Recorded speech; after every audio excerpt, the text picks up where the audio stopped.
That's nice.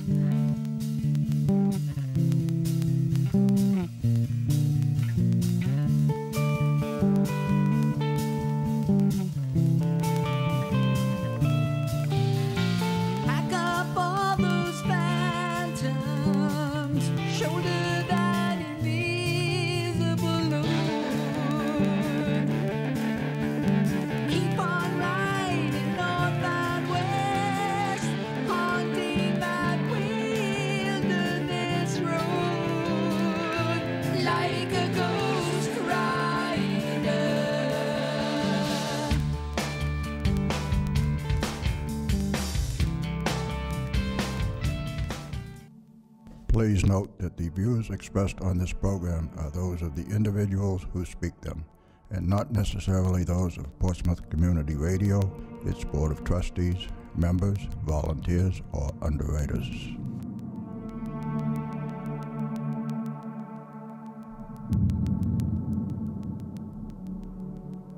Good evening and welcome to Spirit Radio. I am your host, Willy Hassell. Along with my co-host, Lynn Nickerson, we will take you on a journey into the unknown where the paranormal becomes the normal, a journey to a world cloaked in darkness where reality becomes a thin veil. So sit back, relax, and join us as we venture into the shadows, the darkness, the unknown, and back.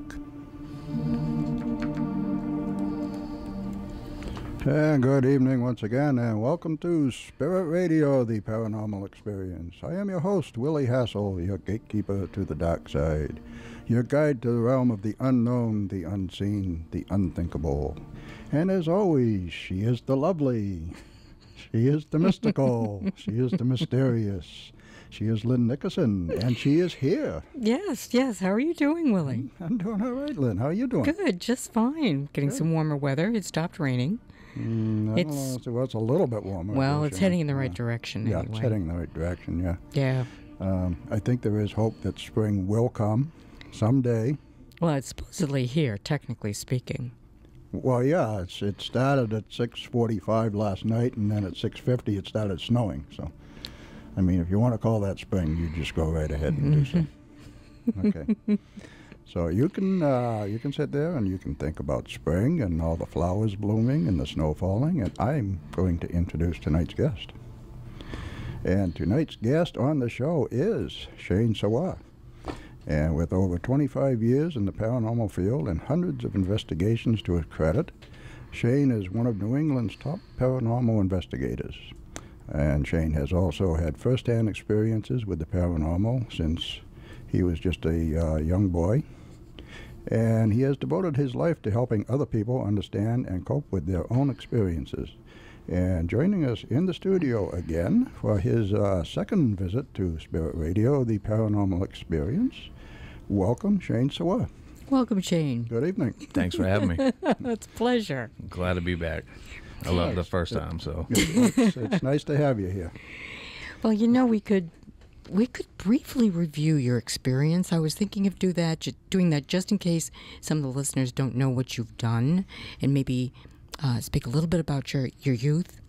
And then I'd like to get into the Connecticut Skinwalker Ranch. Yes, we know he has a big investigation going on. Yeah, it's something current, and so very interesting stuff. Very wild. Why don't you let everybody know how it was that you came by your awareness of being psychic? All right. Well, briefly, that between the ages of like 3 and 5, we lived in a home, and it was haunted. And my mother and myself, we would see an apparition of a man walking through the house. I saw him on a regular basis, but then through my years, I would have a reoccurring dream when I was younger, up until the age of 10, where I'd have this dream where there'd be like ancestors and people on the other side of this river, and they were like waving me over. They wanted me to come over, come over, come over. They were celebrating that I was there, but they wanted me to come over, and I couldn't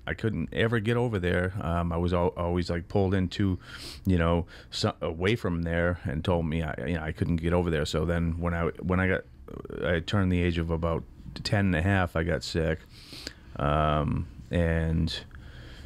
I thought you were gonna die. Yeah. And I had a lot of experiences throughout that time frame, about a month. And I had visitations and stuff like that. And they said, you know what, we try to reach you through dreams. We couldn't get there. So now this has to happen. So, I was hospitalized, and I got better, immediately after that final visitation. And since then, things have been a little different for me, but wasn't one of the people you saw one of your relatives that were dead? Yeah. That was dead? Yeah. So that's how you kind of verified that it was all for real. Right. Yeah. Right. And, was given the most important thing about that whole thing. It's still uncomfortable for me to talk about that, but part of that was I was given information of how to help people with the paranormal. And it's something that nobody else has done or known over the years. And I keep it a secret. But it's one of the main reasons why I've been able to help 100% of the people that I come in contact with. And it hasn't been hundreds, it's actually been thousands. Of people? Of Really? Investigations. I've done thousands. And I lost count, but I documented every single one of them through the years, and I was in the thousands. And I stopped keeping track because you just you get around so much, and it's not that it becomes routine. A lot of times the connection is the same. There's certain things that allows a connection between our parallel and the other one, and more so in the case of like a negative haunt. And there's always something that you have to identify, but really in general, it's kind of the same. There's always something that created that connection, so you have to identify that. So, but you know that. So it's not that it becomes routine because you're dealing with people that are different. But when you hear, I'm going through this, and I know exactly what they're going through, I know how to treat it immediately, and we do that, and we get rid of it every time. So you wind up actually doing some consultations and not necessarily hands-on investigation every single time, right? I mean, oftentimes you will just consult with somebody, find out what their problem is, and then resolve it. Around the world. Yeah. That's amazing. Around the world. I can interview people just over the phone, tell them this is why you're going through this, and you have to kind of like go back, and you have to like reverse engineer their haunt. Yeah, see what's going on in their lives and what's happened. Yeah. So all right, you lived here for 12 years and it was only haunted for 3 years. Okay, what happened 3 years ago? Yeah. And you kind of break it down. Yeah. You get into something that caused waves in their life, in their environment, and in your with the human services background, psychology and all this other stuff. You can kind of like guide them through their issues. The thing that allowed them to become vulnerable to a parasite, and it's not always that way. Sometimes we open doors and it's not always to a parasite. Yeah. Sometimes it's just to something else. But and a parasite, you're kind of referring to something that kind of attaches itself to you, and it's not necessarily a good thing. It can be kind of negative. Right? Usually is, yes. Yeah. And so, but yeah, you have to you break it down that way. And so you can do that, and I can educate them. I can tell them, all right, here's why it connected to you. This is why you guys are connected. This, well, you drew it to yourself. Right. Yeah. And this is how we break that connection. And it's an education. And I've helped people around the world. I don't always have to be there. I'm dealing with one right now in New York City that I might have to go to. And it's really bad. Really bad. They sent me pictures. It's a girl in college. I was contacted by her mother. And she said, she came home from work one day and she found out, she came home from work and things were just, she heard noises in her dorm And then she'd be waking up all night long, and there was noises and things moving around in her dorm room.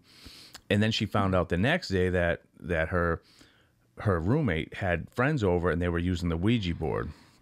But then that's not always just gonna do it, though. I broke it down, and I found out that, and I suspected exactly what I found out was this girl was very spiritual, but she was still trying to define her direction in spirituality. Like she went from Catholicism to Buddhism to Christianity to, like, she's moving around. She's trying to find her way, but she's very spiritual. So when she found out, this Ouija board was used, I mean, things were happening before that, and she was sensitive.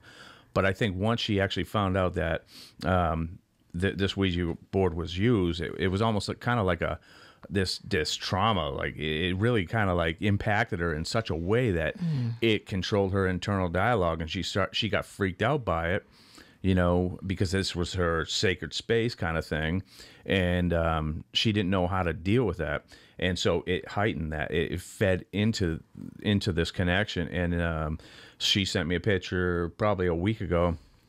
Her desk, big heavy desk, was turned completely upside down.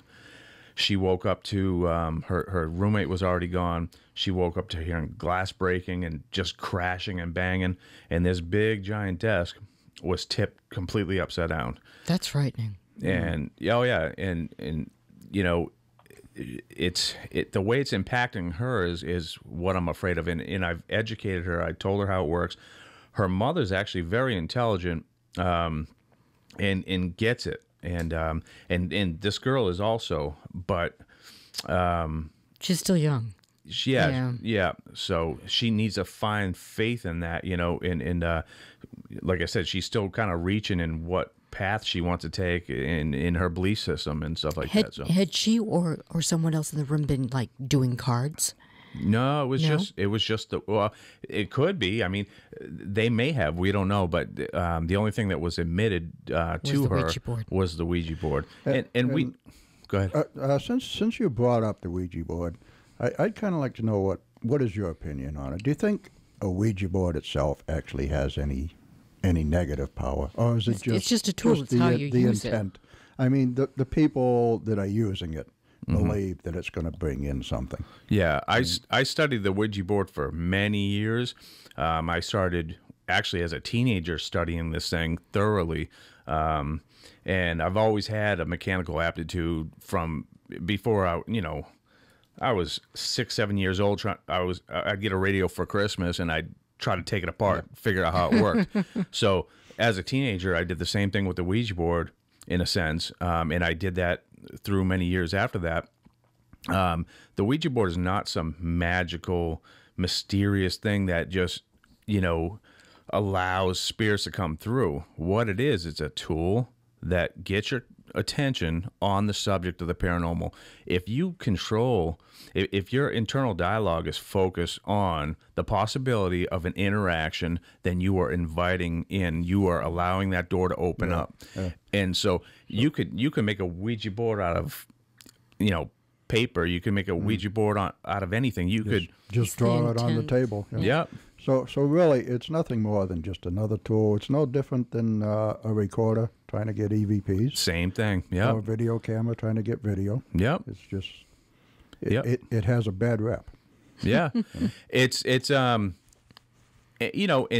actually it kind of should, but not for the reason why people think.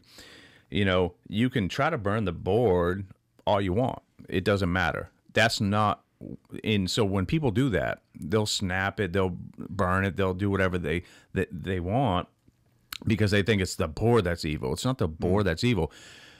But if you already established that connection, and you open that door between our parallel and that one, and there's a connection between you and something, it's going to continue to come through. And so you can burn it all you want. It has nothing to do with the Ouija board. Right. You've established a connection, and you have to close the connection, close the portal. Yep. Until you understand how to do that, then don't burn the board. But You know, even that, like the board is so insignificant, and it's really not even part of the equation, even though everyone thinks it is. Well, yeah, that's the way I always looked at it. But so many people think, ooh, Ouija board, you know, it's Well, you know, when you do EVPs, you're not inviting something in. You're just kind of recording what's already there. But with a Ouija board, it's kind of an invitation for other stuff to come in. Well, on the other hand, though, even with EVPs, you're asking if somebody is here, will you communicate with me? Will you talk to me? So it really is the same thing. I don't know. I think the intent has a lot to do with it. Yeah. What you're planning on getting out of it. What we find is like anything at all that's going to focus your attention on the possibility of an interaction. You're giving attention to the subject, and that's why like a lot of these cases get so severe when they're being publicized. You know, when it's not so much anymore, but back in like after Exorcism came out, the movie, Yeah, 73, yeah. Exorcist or whatever. The Exorcist, yeah. So there was some certain cases that were being publicized so heavily, and when they were publicized, and you had media covering it, and all these people were like thinking about it, it became more strong. I mean, the more attention you focus on a situation, the stronger the connection is, and the more that will happen, the more that will come through. Yeah, it's going to add more energy to it. Right? Yeah, and so what you want to do, and that's okay. But when I've done studies, you can take an environment like that, and if you have a negative family inside a home, and that connection's there, they're thinking about it all the time. Then it intensifies it. They have a horrible haunt. Now you have if you have a really good grounded family, loving family inside this home, and they're thinking about it, they have all kinds of things happening, but it's not negative, it's not mean. They're only inviting in what they're projecting, and it kind of responds to that. If you have people that are in turmoil or dysfunction, then you have these parasites that say, you know what, we can mess with those guys, you know. Yeah. And that's then what you're going to happens. have your negative haunts. Yeah. Yeah. So. Well, we know that you've been involved in a lot of strange investigations, and one of the latest that we were just talking about is at this farm in Litchfield, Connecticut, where there's been a multitude of strange, unexplainable phenomena since about the 1700s. They've got records going back that far. So, how was it that you were invited to join in on this investigation there? It all happened with the lecture that we threw in Brookline, New Hampshire. Right. Yep. Okay. About a year ago. Yep. And Paul Eno spoke, who's been a friend of mine since, I think, 1999. Oh, really? You've known him that long? Oh, yeah. Oh. Yeah. Paul and I hooked up on a case in Woonsocket that was pretty wild, and we've been brothers ever since. And I've known Ben since he was, I don't know, a little boy, like, I don't know, first grade maybe, kindergarten, first grade. And I'm guessing. And so he brought you in on this. And no. Actually, he mentioned it to me, and it was something that him and his son was doing together. At first, he brought, I think, his cousin or his uncle or something in, and then him and Ben were doing this together. I never actually went to it. I had no information about this case other than, he told me that it was pretty active. And he was there in like 2005, right? 2005. Yeah, we listened to your interview, by the way, and it was very interesting. It was on Paul and Ben's show, in February? Sometime this year in February. Yes. Anyway, very interesting. But go ahead, I'm sorry. But William Hall, the now best-selling author of his first book, The World's Most Haunted House. Yeah, that's doing well. Yeah, very well. And this case coming up, or his next book coming up is what this investigation we're doing. He's writing about that, and it's going to be the Haunted House Diaries, and that's based on these journals and these diaries that the homeowner, the lady of the house, she grew up in this house. 6 generations of her family lived in this house. That's amazing. And so since she was a teenager, she's been writing a diary on all this activity, and she thought, she never really thought it was totally abnormal until she started doing sleepovers at girlfriend's house and stuff like that, and she started realizing that why isn't everyone's house as noisy as mine at night? And I found out how right she was the first night I spent the night in the house. Extremely loud. But during our lecture back last year in September, we invited Bill Hall, and he spoke as well, did a great job, and he was promoting his book at the time, The World's Most Haunted House. And well, after that, Paul had discussed with Bill. Actually, it might even happen like right before that lecture, but they spoke to each other, Paul, because Paul had been investigating this house since 2005, and talked to him about this house. And then Bill's like, "Oh, I want to write about it." And Paul said, "Oh, feel free." Paul wasn't interested in doing a book on it. Paul wrote about it, and he's mentioned it in his lectures, but he hasn't, I don't think, developed a book. I think he's writing one of the books he's written about it. The book is still in development. I think. Okay. I could be wrong, but I don't know for sure. But of course he spoke about it on the radio. But it's a very interesting case. I mean, this house, Ed and Lorraine Warren investigated this house years ago, prior to any of us going there. There wasn't any like demonology activity going on. That's pretty much what they seem to focus on. Right. So was that the case? Is that why they were there, or how did? No, just very, very active in the homeowner, or the lady of the house, I should say, homeowner. This Donna. Yeah, Donna and Bob. Yeah. Awesome people, love them to death. But Donna and I think she said her son, and maybe it was Bob, I don't know, but they attended a lecture by Ed and Lorraine. Ed and Lorraine at the university or whatever, and they talked to them after, and they said, "Yeah, we'll come over." So they showed up, and they had like a big Japanese television crew there and satellites and stuff, and like, what's going on? And Lorraine actually, did pick up on some things that made sense, but nothing was resolved. It was nothing like new, new light shined on it. And this is one of those cases where it's a revolving door, and that's what I said. Stuff comes in and out. In and out. Picture like a busy airport or downtown New York, and there's this revolving door, and there's people just coming in and going out, and the door just swings all day long, just goes around and around and around. That's their house. Yeah. That's their property. Well, you've got to go ahead, Willie. And it's not just the farmhouse; it's the whole area, right? I mean, I know that Paul and Ben have kind of identified a triangle, and besides the ghosts and haunting, there's UFOs. Yes. Bigfoot and I mean, all kinds of things going on in the area, right? There's been people witnessing Bigfoot way back, even before people knew what they were called. They were describing what was a Bigfoot. Yeah. But that's why they're saying that this is kind of like this big dimensional flap type of area, where things are just intersecting, and you're getting all kinds of things. Paul had mentioned that there were 3 points. One was a brick building, one was the farmhouse, and what was the third point? Their house. There's actually a farm, and then there's the house. Okay, so the farmhouse. Yep. And then that brick. Oh, and then the newly constructed building that seems to have no purpose, right?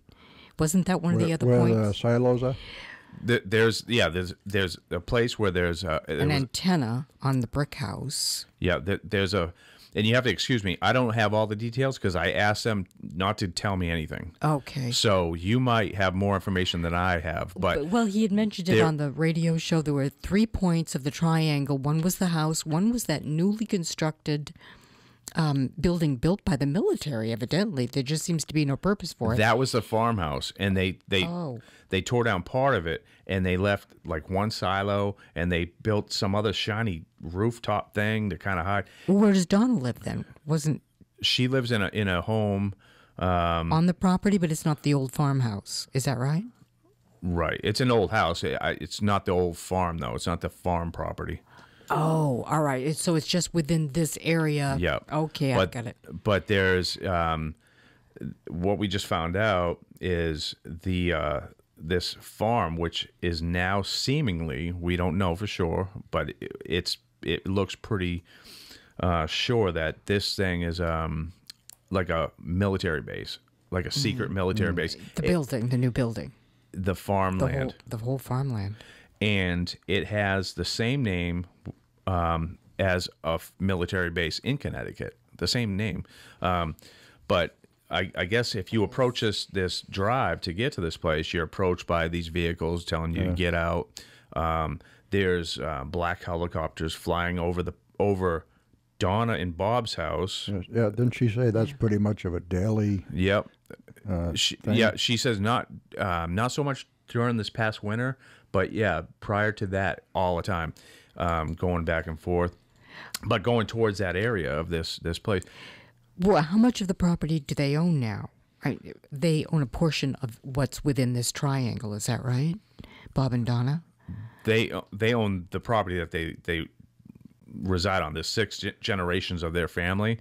So they've got a little bit of acreage within this large triangle. Is that it? Yeah. Okay, It's just, okay. but so They don't own the whole thing. They're just different areas that that Paul and Ben have kind of like connected some dots, and they're like, oh, well, we got something happening over here, we got something happening over here, and then we got Bob and Don's, and that's what they've kind of connected these dots in this triangle. But this area has been host to many UFO sightings over the years, as well as Sasquatch or Bigfoot, and many other strange goings on. Bill had mentioned that he was going to include in his book some evidence of missing time, a disappearing house, an abduction, and if I can find it here. Anyway, there were several events that are well documented. But go ahead, I interrupted you. No, and a lot of that, like I told you, I asked them not to tell me anything, so I don't have information you don't know it all. about all that stuff. I did pick up on a lot of things that I wasn't informed about, but I do have a pretty phenomenal photo I wanted to show you guys both. I took 2 copies. Oh, great. I don't know. We good? All right. I got about 4 minutes to the bottom of the hour. Yeah. Okay. I can do that after. All right. So, but this photo, I can build it up, and then maybe after the break, we can I can reveal it to you, and then we can discuss it. But so let me break it down. The photo was taken in 2003. Donna was in the dining room, and her kitchen is very active. I've heard and witnessed things in that kitchen every time I've been there, almost. And like what kinds of things? Can you give an example? Tons of noises. Turkey tin roaster pans she has in there. I heard those things being kicked around all night long, and like bang, bang, bang, bang. And I'm like, why isn't no one waking up? I mean, we stayed up late. We were doing investigations. Everyone went to bed, and they fell fast asleep. And Bill was laying on like a recliner.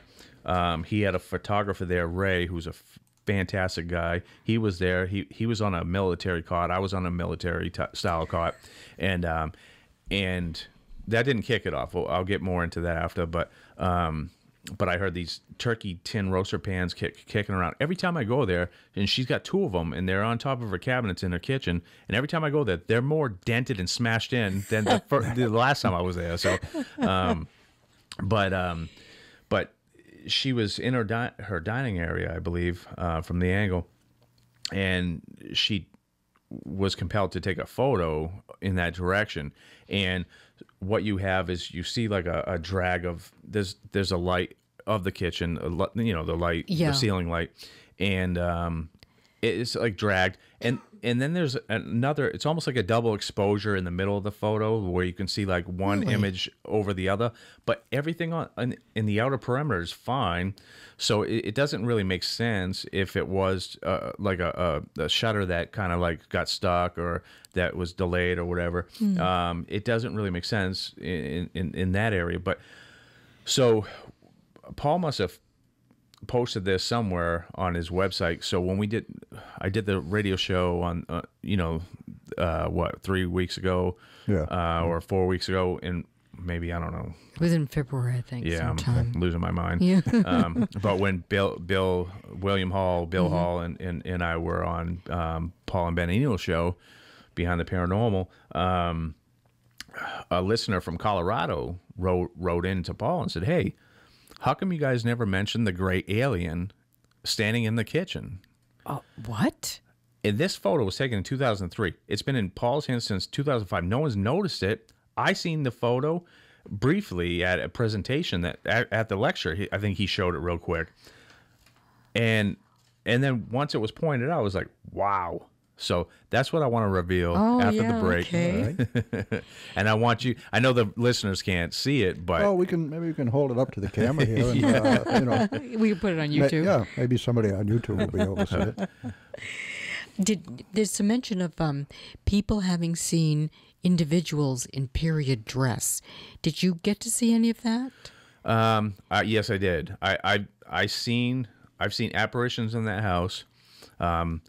With my eyes, also in my head, because that's cool. kind of how I work. Yep. I've seen people running from their backyard towards the house and running away from their house towards the backyard in this one particular spot.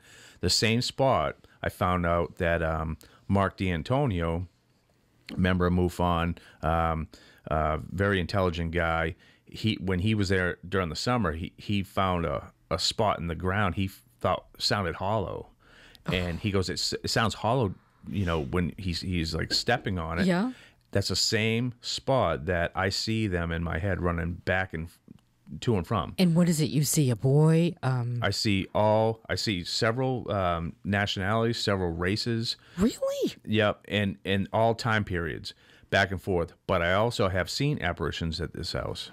So you're seeing these individuals in your head that you're seeing running around in the yard. Yeah, in my head, but I also have seen apparitions with my eyes. With your eyes. Mm-hmm. All right, folks, we're at the bottom of the hour.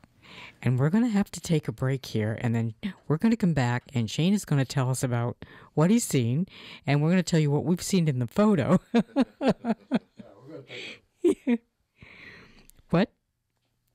Okay, we're going to take a break. Don't you go anywhere, Shane. I was just going to say we're going to take a look at the photo, but I had already shut myself off. So. We'll be back in just a couple of minutes.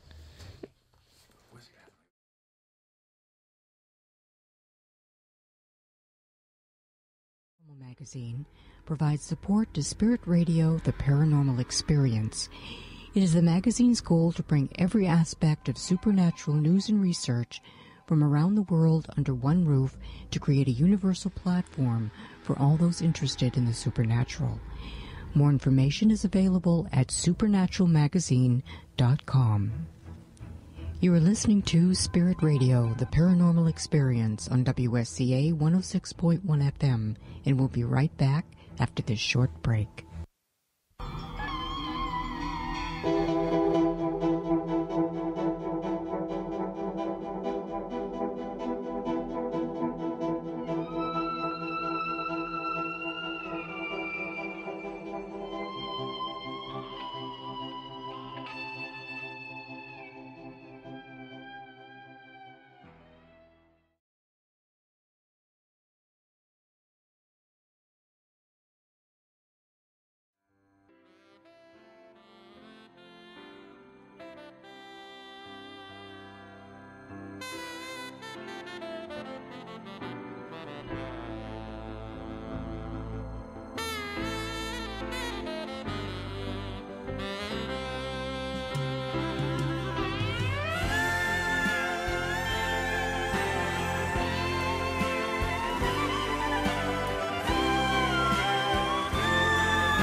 And welcome back to Spirit Radio, the Paranormal Experience on WSCA 106.1 in Portsmouth's West End.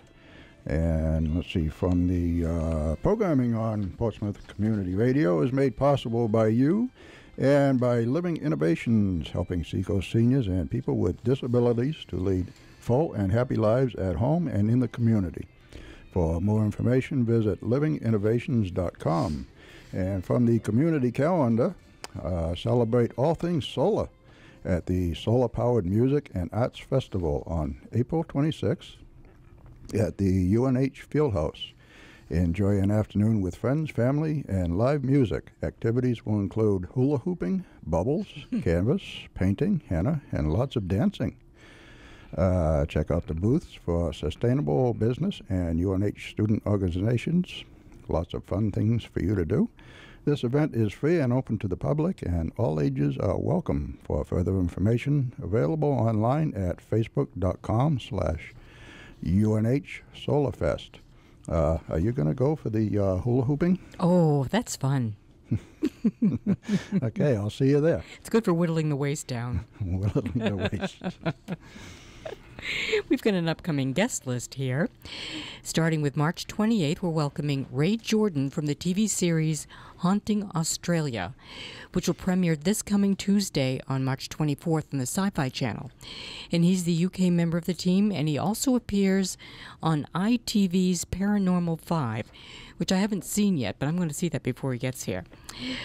April 4th, our good friend Tom Spitaleri from Essex County Ghost Project will be here in the studio, and he'll be talking about his paranormal conference coming up on the 17th and 18th of April in Hampton, New Hampshire. April 11th, Tom D'Agostino and his wife Arlene Nicholson are returning for a third visit to Spirit Radio, and we'll be discussing their latest book titled Rhode Island's Haunted Ramtail Factory.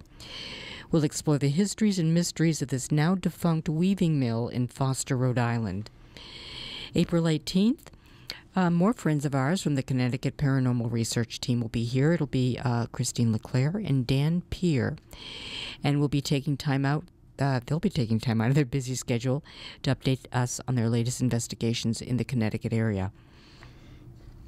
April 25, Stephen Mather-Lees, a UFO enthusiast and an author of 2 books, will be joining us to discuss his upcoming 3rd book, focusing on the philosophical questions concerning reincarnation and resurrection as they relate to not only ourselves, but other sentient beings in the universe. On May 2nd, we have the good fortune of getting Preston Dennett back again, since he was cheated out of a full airtime a week ago because of a technical glitch. Yeah, technical glitch. It Because was. I wrote down the number wrong. No. This interview will focus on his latest book, UFOs over Nevada. And then May 9th, we premiere Ken Gerhardt, who's another cryptozoologist, and he's just released a book titled Encounters with Flying Humanoids. And that would include testimonies about the Mothman, man-birds, gargoyles, and other winged beasts. And these are actually testimonies. They're just not legends. So, Willie, did anybody ever say we were dull? I hope not. I mean, we're smoking. With upcoming guests like that, I mean, come on. But with all those guests, none are more interesting than tonight's guest. And welcome back, Shane. Absolutely. Welcome back, Shane. I'm glad to be here. So we were peeking at the photo that Shane's got. During the break, we got a chance to look at the photo. And it's bizarre. And you can definitely see a face, and it looks like it's peeking around the corner of the kitchen. Yes. You can see eyes, mouth, and nose. And it does definitely look alien. It does. It does, yeah. Mm-hmm. Creepy. Oh, I wish we could, I could hold it up to the camera I for know. the YouTube audience, but I don't think they'd be able to see it very well. So. Yeah, it'd be hard to distinguish it. Yeah. But there's no wonder. I mean, it doesn't surprise me one bit. What I've experienced there, what Paul and Ben and Bill and sure, I mean, definitely what Donna and Bob have experienced over the years. There's no end to the types of things, huh? You can't expect what's going to happen next. I've done, like I said, thousands of these investigations. This is a strange case because this is the first one.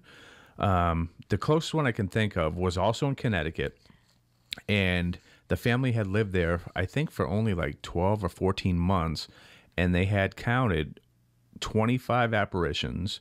Only 2 or 3 of them they've seen continuously, but the rest were all interchanging. They were like something new every time.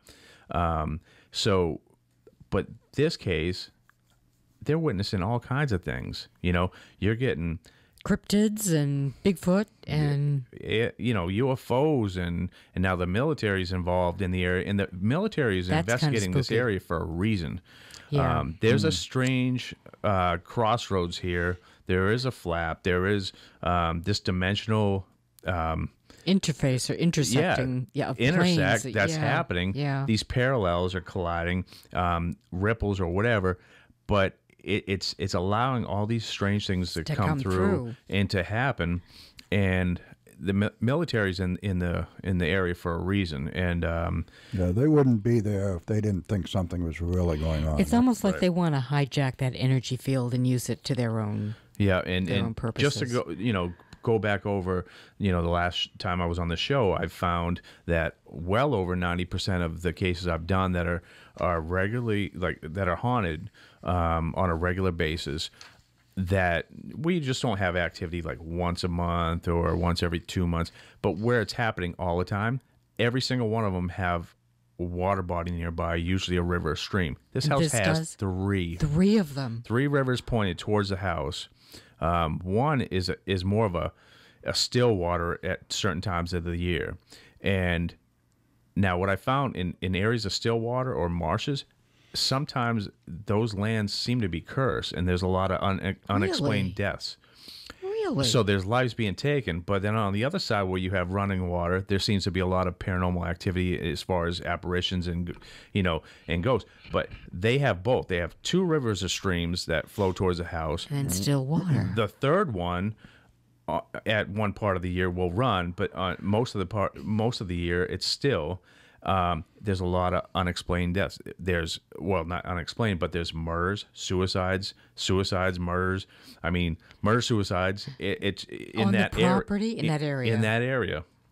But there's, when Bill said, "Hey, I'm gonna write a book about this. Do you want to come down and check it out with me?" And you said, "No way." Yeah, I'm like, yeah. And so what I did was, because it was we scheduled it like weeks out. Mm-hmm. I was so anxious I had to look it up, because I'm like, you know what? I heard this type of activity. I heard what was happening. They had all kinds of different things happen. I'm like, there has to be a river or stream. So I looked it up. I did like a Google map.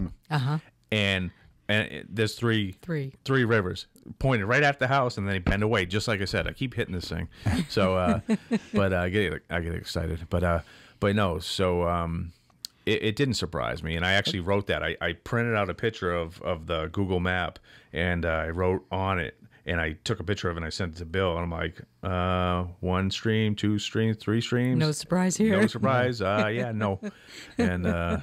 He got a kick out of that. But one thing that I was kind of wondering, you mentioned, I believe, that the flowing rivers kind of like flow towards the property, but then veer off before they get there. Those are the most active. But not actually run through the property. No. Why do you think that is? There are varying theories, and some have called me the foremost expert on that. I still haven't locked it down, but I do think I'm on to something, and this is probably the first time I'll actually say it on a radio show. But I think you heard it here first. Yeah, but I think we're getting down to frequency more than anything else. People say, "Oh, rivers are conductors, or water's conductor," and that people get into impurities in water and stuff like that, and all that. So if there's impurities in the water, it's more conductive. We're just saying simple things. I think I think what we're getting at, because waterfalls are very active. Areas that have waterfalls are very active. Areas that have rivers that bend away are very active. And I think it's a constriction of the water. And I think what happens is, in that constriction, heightened force. It's actually Ben actually kind of really helped me put it together, because I had a vision in my head, and Ben's spending, you know, very sharp kid, and he's gone to college for this degree in post audio something or other. production. Yeah, there you go. But he had you know, something that he learned kind of helped me put it into words from what I envisioned in my head. But this compression, whether it be right before the waterfall and it kind of gets narrow and then it goes over the waterfall, I'm gonna keep doing that. And but then same thing with the bends in the rivers. You kind of get like because I always said it was a change in velocity. Yeah, it's a constriction. Yep. Yep. And something's happening. I think it's changing the frequency. That constriction is changing the frequency. Electromagnetic frequency. Yep. I think it's changing the frequency of the parallels, and that's kind of what's allowing things to come into play with one another. It's definitely, we're on that path. I mean, that's because it's hard to explain, because people are gonna. I'm trying to put it in words that, because mostly everybody that listens to this stuff or watches the shows, they're used to one theory, two theories, the same stuff that they've been fed for hundreds of years, you know. But what we're going to get into is something different, and applying what I've learned in these theories that I have start making sense. And but with the water, there's no other way to explain it. It's not just that it's a conductor. Yeah, it's got to be more than that. And so, you know, not to get off topic, and you know, or to speak in a way that confuses people, but I also can't give away all my secrets. But but with this change of direction and stuff, such as the curves in the rivers and in the waterfalls and stuff like that, there's a constriction. It's not just the velocity, and I think with that, it's actually a proven fact that it can alter light, it can alter electricity, it can also alter frequency, and that is what we're looking at. Yeah, that's what you're dealing with. It's altering the frequency of the other parallel to bring it more in line with ours. Yeah, and that's what happens. So when that happens in that area, there's the interfacing. Right. It's almost like, you know, gears in a car. When you switch gears, you have to wait till the engine gets to a certain rhythm, and then you switch gears, and that's where that interfacing takes place. That's when you're in neutral, and you can go to the next gear. Great explanation. So that's that introduction, and you know, and there's definitely something to that. And I'm telling you, when I've said I've done thousands of investigations, I have, and when I say that over 90% of the ones that are active on a regular basis have a river stream nearby, I'm not lying. Yeah. It's incredible. And people can call me on the phone. They say, hey, I got this going on, this going on, this going on. I said, you have a river? Yep. You know, and there was only, like I think I said on the show before, there was one time where these people, that one I just explained, these people had 25 apparitions that they took note. They wrote it down over 12 or 14 month period. Only 2 or 3 of them were on a regular basis. The rest were just interchanging. They would see new ones walk down the hallway, and all of a sudden they walk by a door, and ooh, there's a guy standing there. Scare them to death, you know. And so I said, you know, the only part is you should have a river stream nearby from everything I've learned. And they said, we do. Underneath their house, they had kind of active. Underground. Underground, they had the house X-rayed, and there was one running right underneath their house, and they're like, so it's got to be really active. So I'm like, I knew it. I thought I had to rethink everything, you know. What do you think about Paul's theory about the multiverse thing? He was mentioning something about the galactic plane, and that right now it's very flat and it's very thin, and that there's a bleeding through he explained another plane of another galaxy that is adjacent, contingent, perpendicular to ours, but there's a really thin bleed through. It's like a very thin membrane. So he's saying that, you know, it promotes the idea of multiverse and the interfacing of different parallel, because didn't he experience a horse running by him? He could hear the horse coming. He felt the breeze, or was that you? That was him at this case that we're doing in Connecticut. And there was a train, an episode with a train nearby that someone heard a train and there was no train. Right. That was Paul felt the breeze from the horse, heard the horse coming, felt the breeze, and it went right by him. Right. He was outside. I also, but it was brief, but I also recorded the horses. You did? I have them on audio, and this is all going to be put on Bill's Bill's book. The website for this book. If you buy the book, you can get the link. You can go and listen to this. But it's gonna.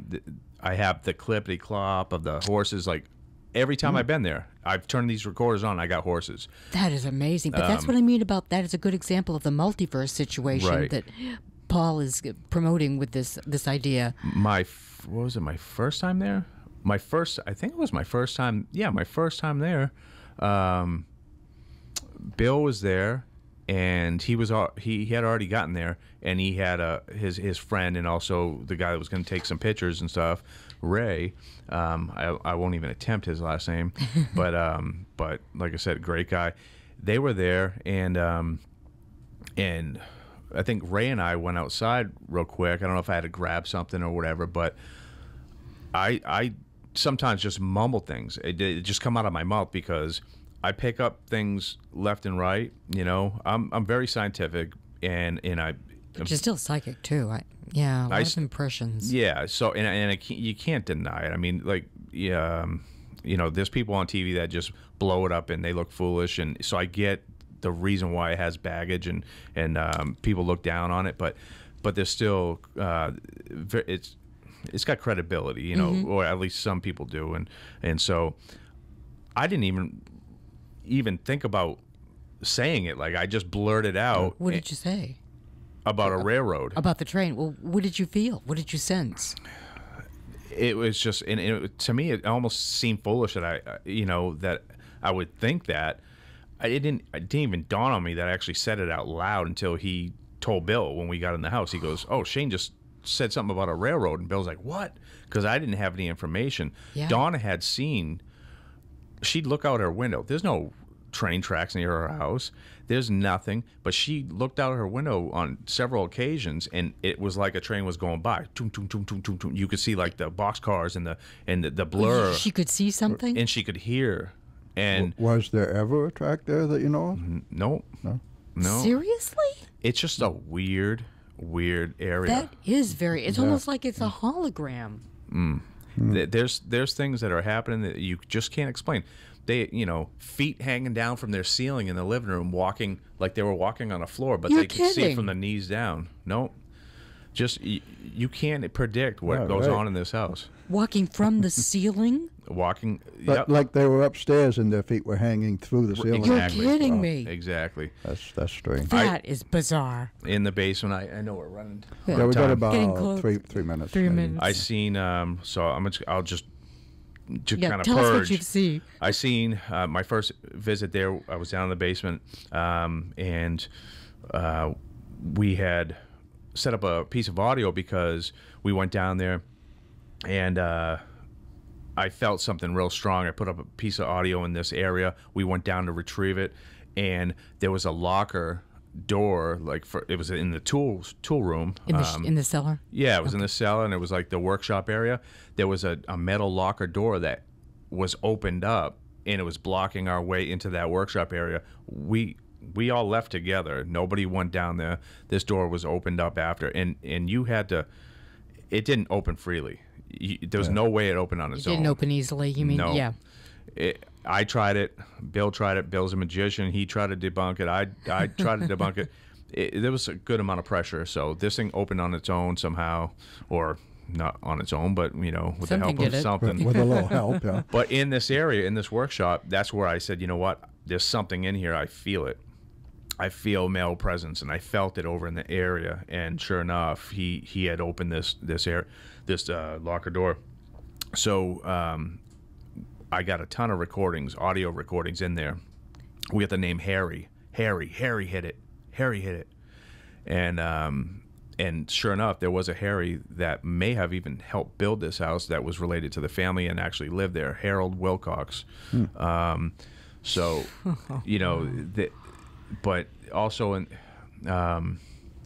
we set up a motion activated camera. We got an apparition, a reflection of an apparition in the window of the 9-panel glass entryway door to the basement. It was a walkout on the side of the house. Something set that camera off. It took a picture of an apparition.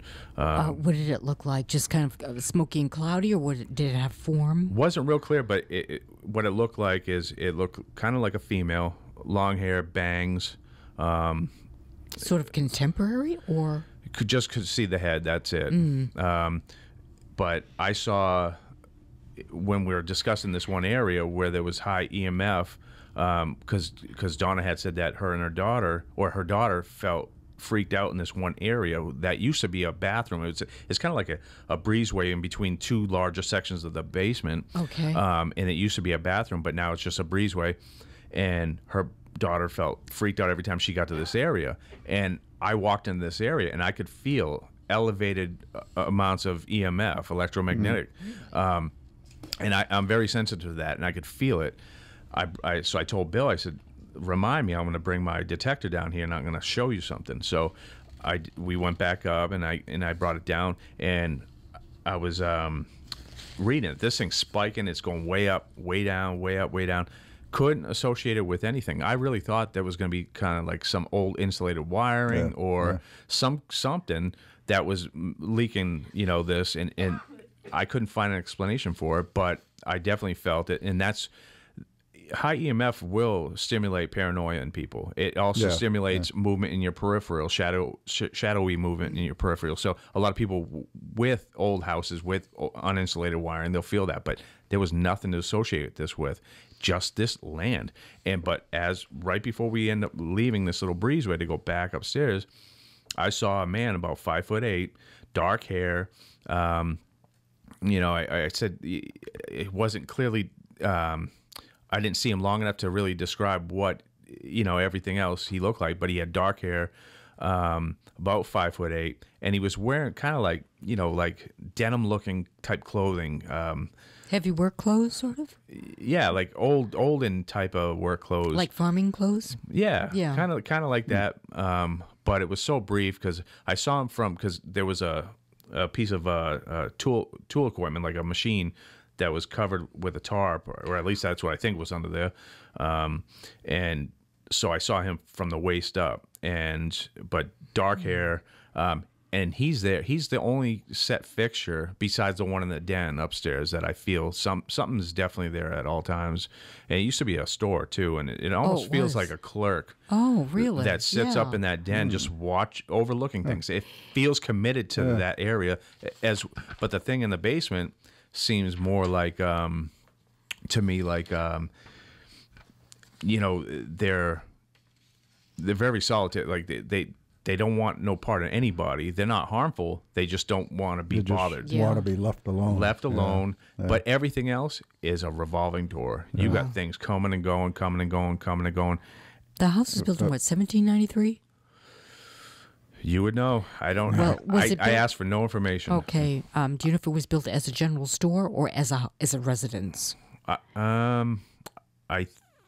I think a residence, but I'm not sure. But it was 17 something. Okay. Okay. Well, I have very limited information. Okay. And you were going to mention really brief. Well, one more question. No. Guess we have to move on.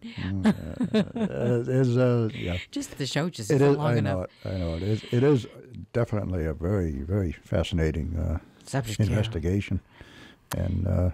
We'd love to have you back on again. Anytime, because I still had another one I wanted to talk about, but darn, we don't have enough time. Yeah, we're going to have you back, Shane. That's all there is. Anytime. No, actually, we're running over time already. Right, so you want to mention your website? Yep.